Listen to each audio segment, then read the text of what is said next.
I just got this email today from the Double Blind e-newsletter. I thought I would share it. Peru and Costa Rica issue warnings against consuming plant medicine.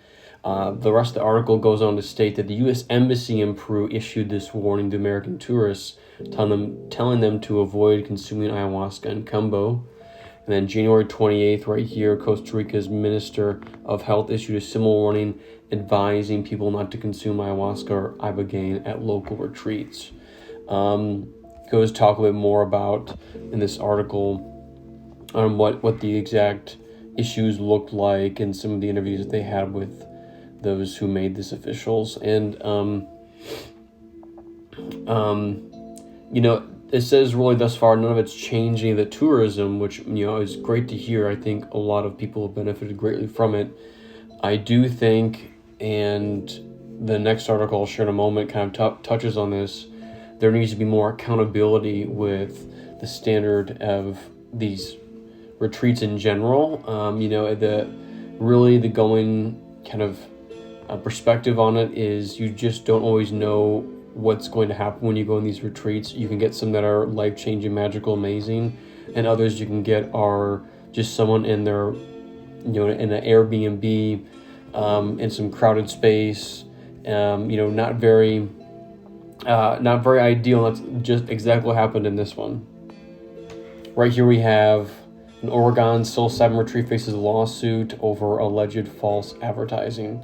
So this woman goes to this retreat and basically says everything they kind of advertised was just wrong. And she ends up going on and talking about how poorly ran it was, how cramped things were and uncomfortable, and it just wasn't what was promised.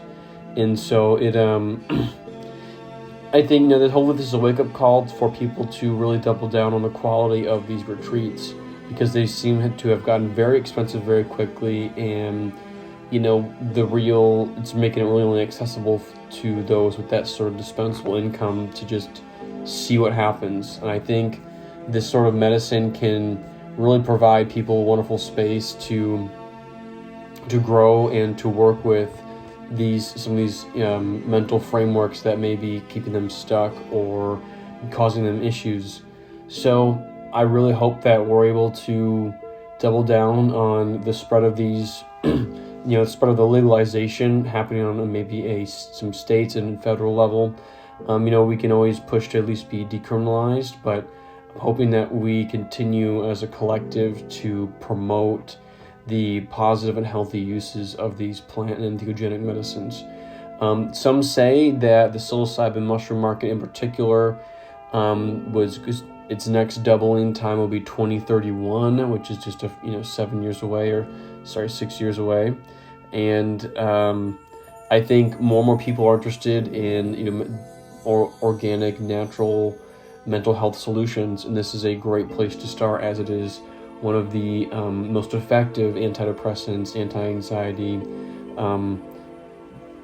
substances out there, really. And I think it's really about collectively pushing for these to remain in the hands of the people and not to become this another drug that's gatekept.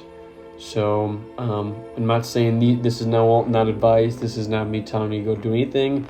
I just think this is how, in that landscape, if it's with the people and not for profit, for large sums of money, like we've seen with the past 10, 15, 20 years of our healthcare system and how that is, I think we can all say hasn't really helped.